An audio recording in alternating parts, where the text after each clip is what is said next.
Hello, hello. Thank you, everybody, for being here. Today, we are presenting an interview with Eli Wilde of Orchard of Skeletons.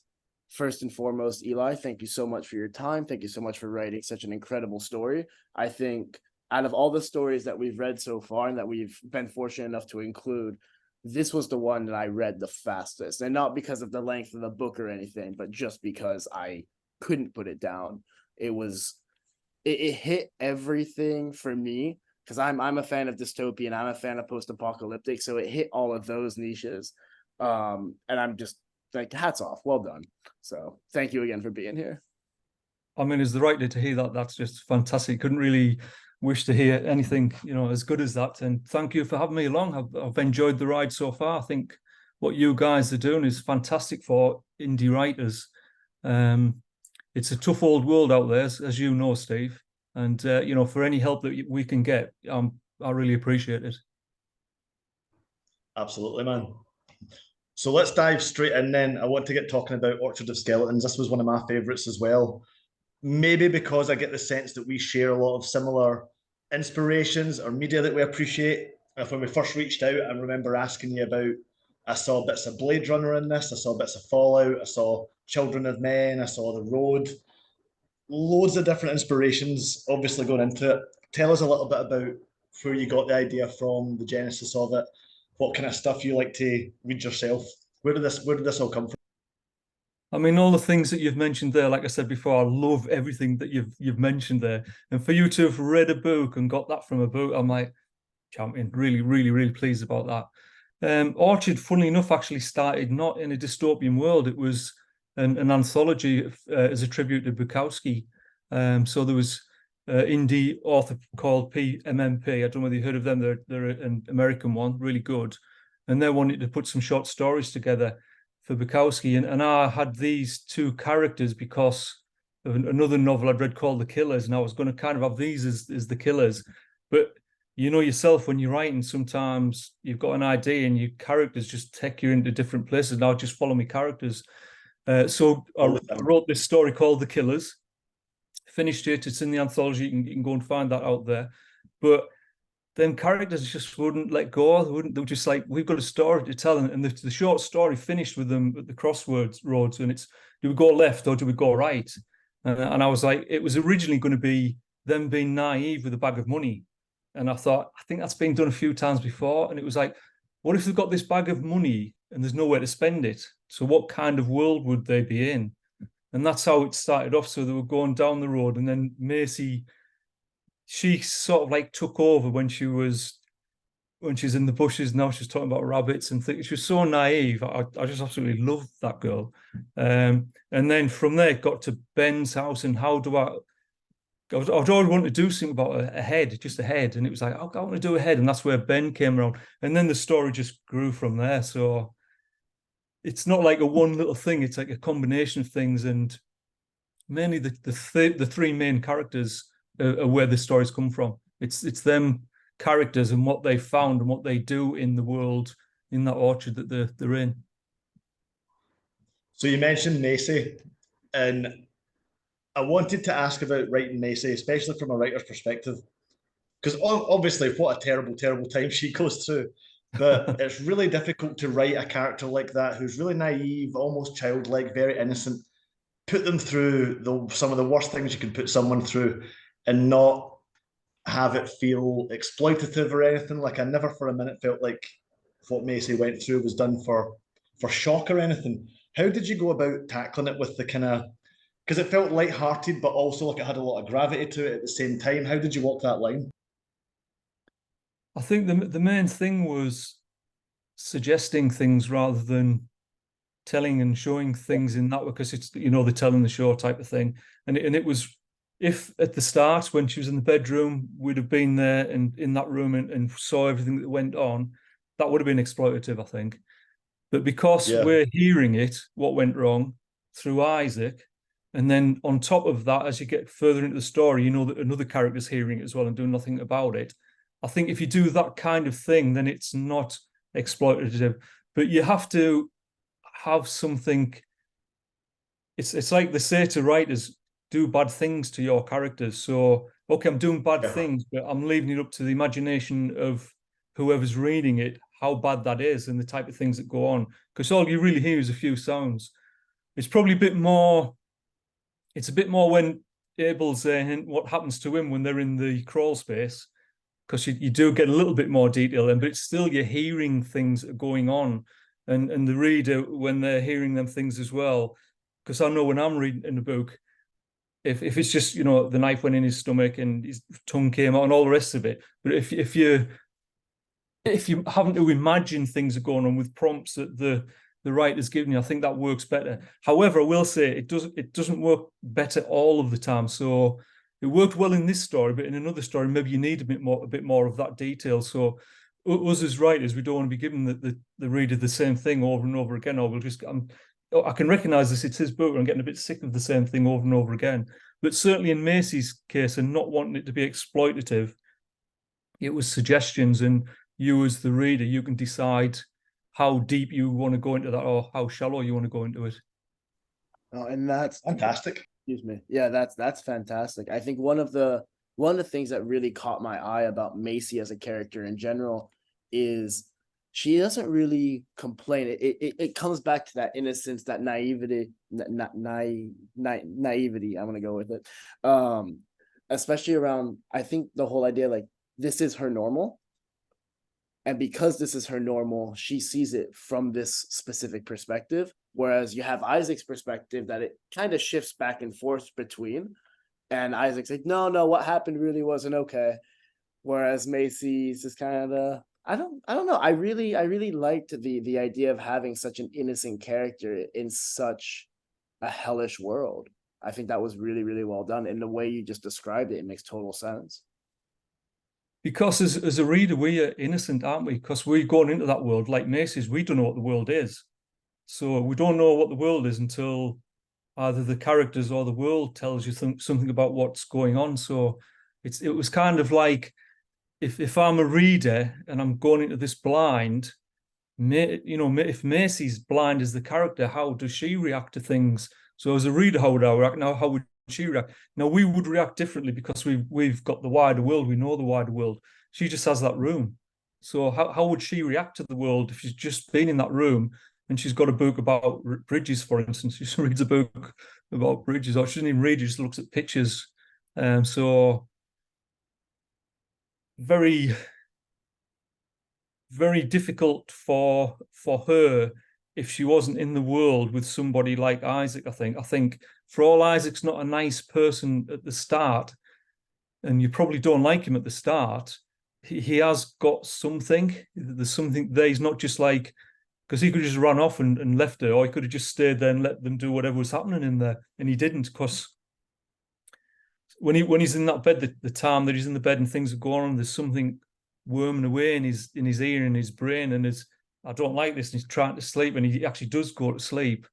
So for us as the reader, we can't go to sleep. We've got to continue with it, and then, right, okay, let's see what happens here. So I liked how that went. Mm-hmm. No, I agree, especially like you said, kind of Isaac's moral compass throughout all of this, because it would have been really easy for him to just abandon Macy and go, but he cared. Right? He knew that had he left her, this would have been her life. And even though this might have been normal for her, and she might have maybe been okay with it, for lack of better word, because just she didn't know anything else, that the fact that he had the morals, the fact that he wanted not just to run away for himself, but to share this life with somebody, it does. I think this was one of the big things that Steve and I talked about. It brings in a love story. Like this is the bleakest love story I've ever read, but at its foundation, at least we read it as kind of a love story between the two of them. Oh, well, there's another influence for me. Rom-coms. I love rom-coms. So you can see, I'm surprised you didn't come up with it. Yeah, what's influenced you for this rom-com is? But going back to Macy and Isaac, because Isaac obviously greatly changes Macy and brings her into the world. But if you think about it, I believe Macy's changed Isaac more than Isaac has changed Macy. Totally. Which you wouldn't expect. But it's gone deeper with him, I think, than it has. Because he's changed Macy with how she sees the world. And I think Macy changes Isaac with how he sees himself and other people. Speaking of Isaac, one writer to another, I don't know that I'd ever try and write a writer for fear of disappearing into the void, you know, the spiral. I'm like, am I just writing myself now? It's like how much of yourself was in Isaac? How much of your own thoughts or opinions on writing? Because obviously Isaac's like literacy comes into the story all the time. People who can write, people who can't write, people who can read, people who can't read, the way it's used to hold power over other people. But yeah, tell me how much of yourself comes into Isaac and vice versa. I mean, I love, and I can't tell you any book at the moment because off the top of my head I can't think. But I love books about writers who are writing about writers. I love writing. I recognize that. I love that kind of thing. So that's why I like doing that with Isaac. But Macy's probably more like me than Isaac when I was younger, because I was like young and naive, and then life makes you cynical and ruins you and all the rest of it. So I'm probably more like Macy in my youth than I was Isaac, but I'm probably more like Isaac now because of what I've said about things there. And I think Isaac could very easily be an extinctionist. So I think he could, in the world that he's in, I think he could just like let's just let humanity die off. And the more the more that the world's going on now, and the things that are going on around us now, I mean, the things that are going on around us now, it's just unbelievable. I think I could be an extinctionist as well. I think I could see like the end of. I don't want to kill everyone off, but let's just not have any more babies and let's not have no humanity. So that side of him, I think there is quite a bit of me in there, and the bits of how he's writing and the type of things he's writing. So he's writing things he knows, like cars. Originally, that's what he started writing about, cars. So he's forgetting the world and he's writing about cars. Then he joins it with Macy and he's starting to think about people and feelings and what's happening in the world. And I think that's for me as a writer. I think that's how I write. I'm looking at what's going on around me, but more so it's about people, because I like to. I know lots of people like plot and all the rest of it in the descriptions, but I just like people. I like to see what people do, what they think, what they say, because as a human being, that's the most important thing in most people's lives, I think. So I'm interested in what people do, what they say, and what they believe. Interesting. I think that shines through in the book, especially given like the scale of the setting, what's implied in the setting. There's obviously so much going on behind the scenes that we never really see. It's only ever inferred.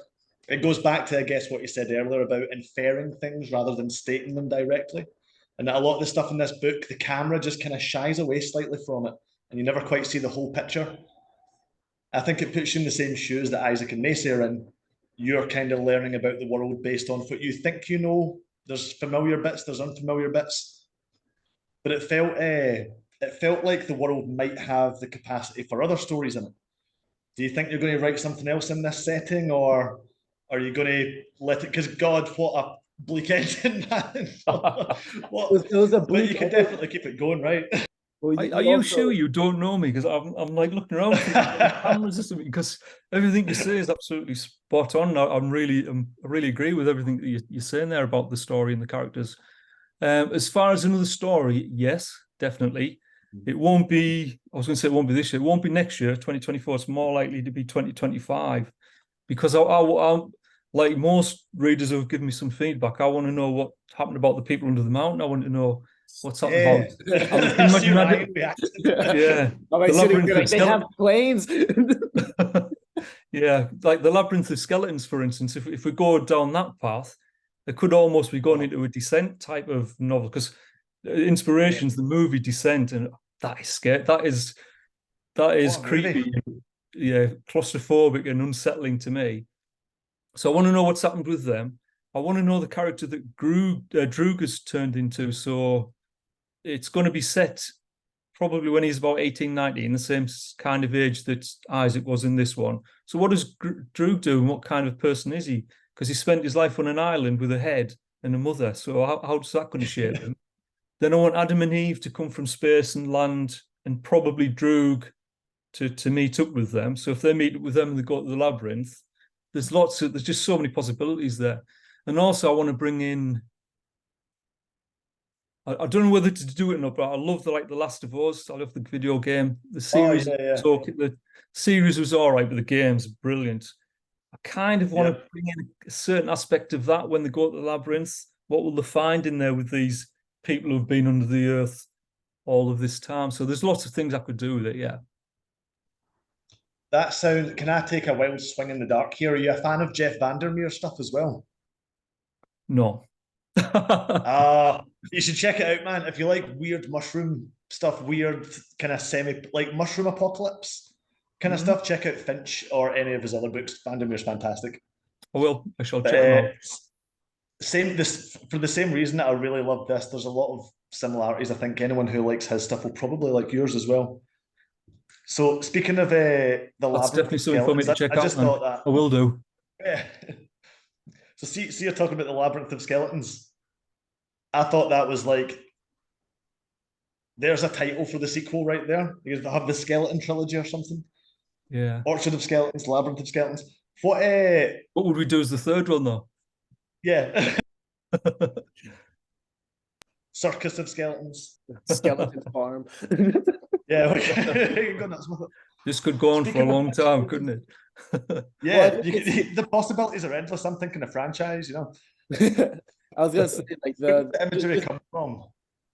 For the sorry, Ryan, I'll jump in with this. I was just gonna say the general imagery of the skeleton, because it taps into Macy's innocence. Like she's seeing people that were hanging and she goes, they're beautiful, and wants to protect them. And I think it was really well done, because you take something that's normally seen, obviously as we approach Halloween and everything, it's seen in a very particular way, and you completely changed the perspective, you completely changed the context around it. Even if the death, like the context in which the skeleton appeared was, I assume, incredibly dark, but again, that touches on the whole letting the reader decipher how they want to interpret that.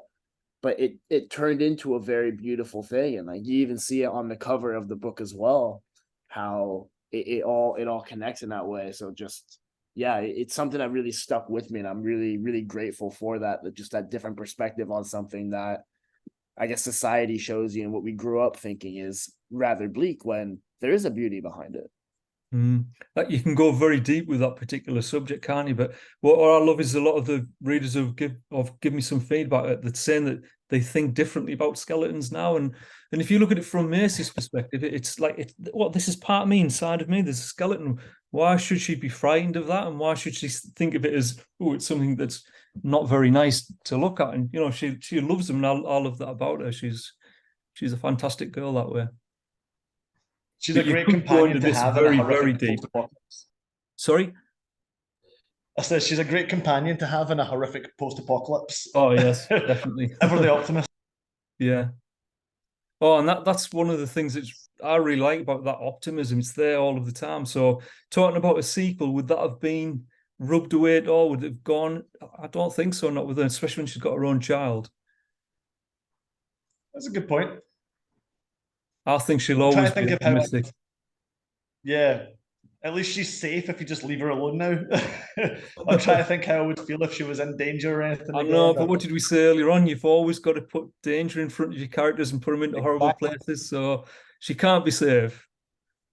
Yeah, just leave her on that island. It's okay. I don't want to know. You don't want a sequel, do you? Just leave it to Orchard of Skeletons. You don't want to see It's that. just gonna make me sad. That's where I was a little bit like towards the end of the story, when Ben goes to the island and he kind of. Okay, well, if you've made it this far in the interview, there have been spoilers. If you're even watching the spoiler time. Yeah, I assume you've read the book. So when Ben goes to the island and we assume just slaughters everybody there, it seems like it really shows this dark side of Ben. And I think it's obvious, it's been a little bit since I've read the book, but if I remember correctly, there was this I felt an animosity between Ben and Isaac towards Macy at the end there, especially with Macy being pregnant or Macy just having Drew. Was that intentional? Was it like this kind of tension build up between the two of them? Not because Ben felt protective as a father and Isaac was a partner kind of thing. I don't know. I'm kind of rambling here, but I mean, yeah, there's quite a few different things going on there, because Isaac didn't trust him at the start. Then he thought, oh, he's brilliant, and I love him, and Drew. And then at the end, it was like, should I really be trusting him? And he's been talking to these in space all the time, and what's he leading us into? And then he goes onto that island and sees all these people dead. So if it was me and you, would you trust Ben? So I wouldn't, as the writer, I wouldn't, as the reader, I wouldn't. But again, it's down to that, how it's our perceptions of things. And there was nothing malicious about it at all from Ben. All he was trying to do was protect his children, because at the end of the story, he saw them as his children. So there's people on the island, he saw what they had done. Potentially there was other people coming in. So he didn't want them to go off the island, because that was the island that was going to protect them from everything. So that's hence what he was doing with the board. But if you're Isaac and you've seen him doing that, it's like, what?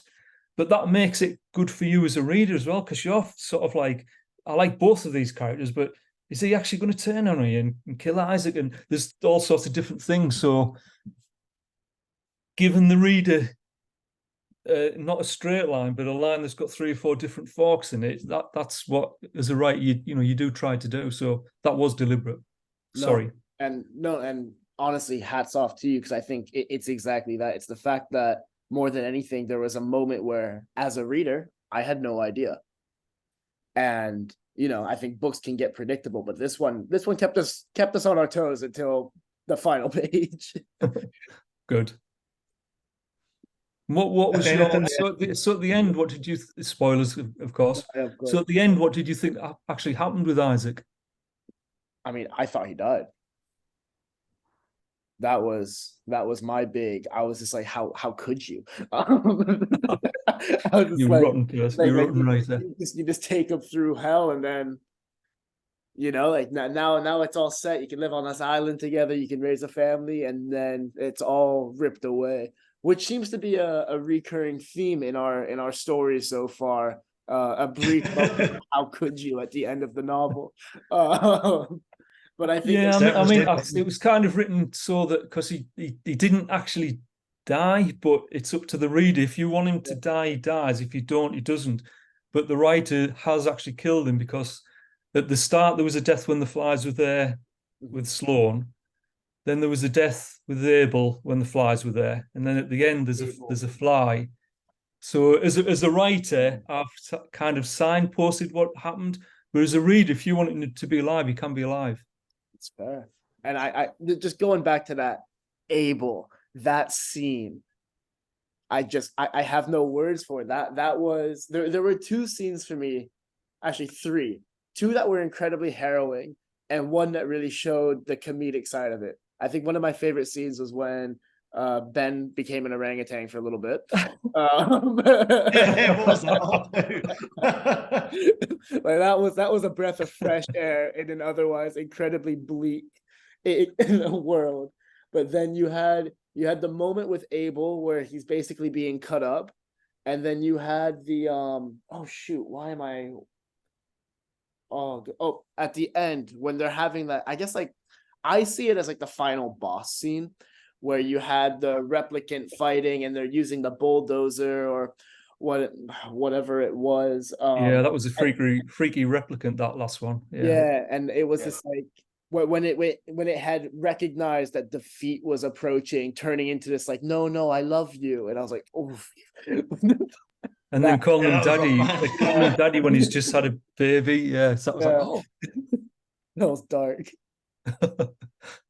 Sorry. Sorry, no, don't apologize. That was great. I loved the creepy replicant at the end. It was. I really didn't think. You'll probably get this as well, because that the main character probably has to make it to the end. You know that an action scene might lose a little bit of the tension or the impact. Especially at the end, when I'm more confident that the writer's going to start killing people off quite violently, I really didn't think they were going to make it out of that final boss fight. It was so close to being just a total disaster all the time. It really dragged my heart through the glass. But again, you've got to leave them breadcrumbs, haven't you? Because Ben was saying, when you fight, make sure you check your gun, make sure it's loaded, and do not. You've got to shoot. But he didn't do it, did he? Understandably man. so, because you can't do all of that when everything's going on around you. That was very. It did stay quite. It stayed very close to just being like everything going horribly wrong. You always felt like you were right on edge. I think that was mostly what reminded me of The Road, was the atmosphere of it's already all like there's not much you can really do. You've already lost. It's Mm-hmm. can you get like just a small victory out of it at least? I Oh, still that felt was like the end satisfied that. that road just affected me so much because I've got two sons, and you know the Yeah. boy was just like, oh, I just felt it so much for the boy, and the dad as well. You know, there was just so, you know, there's nothing in that world, but there was so much emotion, so much danger at every corner. It was just what a book that is, and the way it's written as well. It is Yeah. beautiful, beautiful. It really is. And similarly, again, more about the characters and their relationships, and it's not so concerned with what literally happened to the world or Mhm. what's literally going on right now. It's much more about the people, what's going on between the people. Yeah, it is.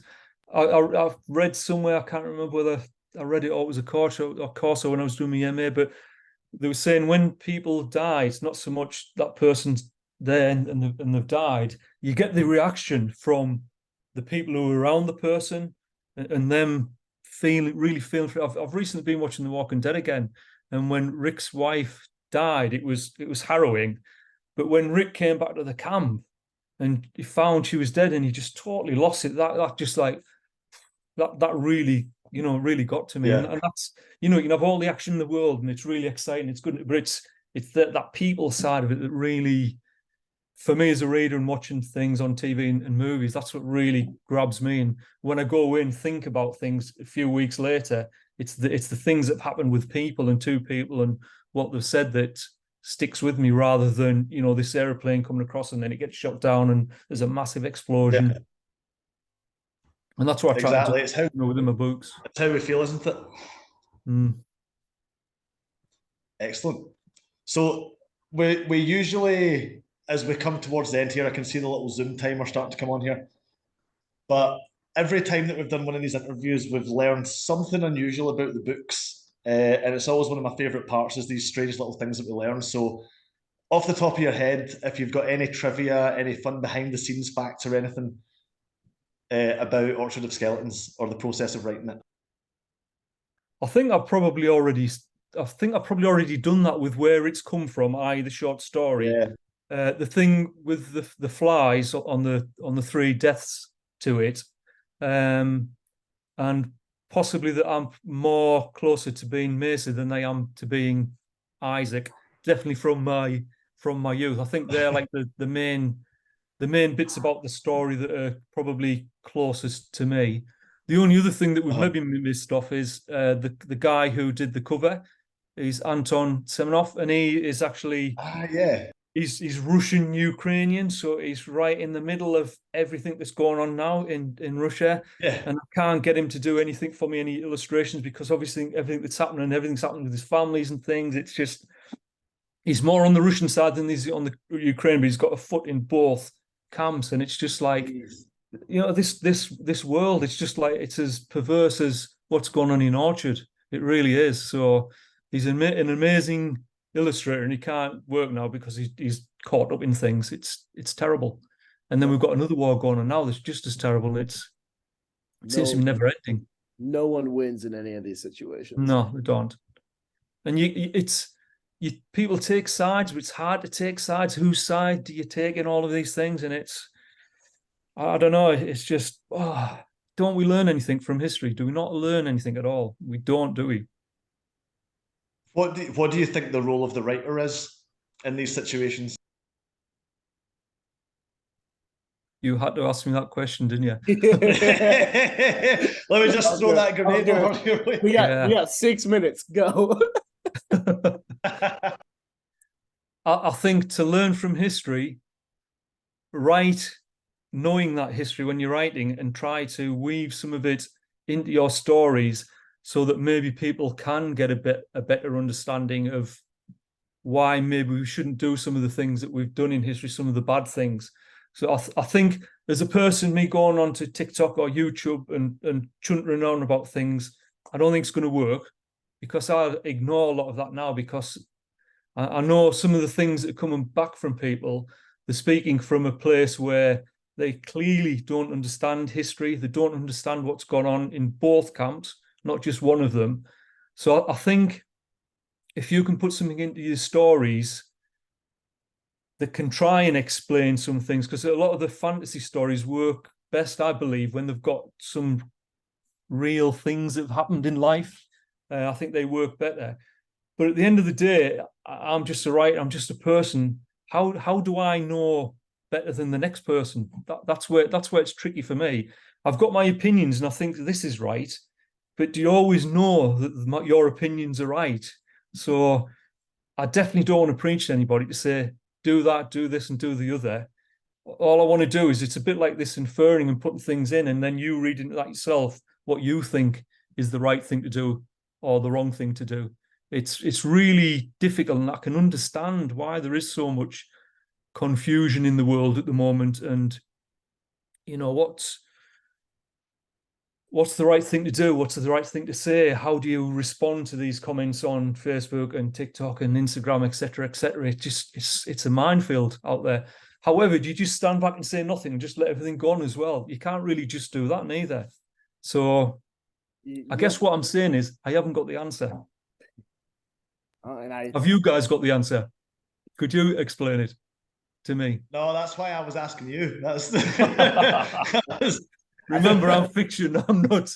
I think it's reality. Like you said, you have to infer something. You have to basically trick people into learning about something.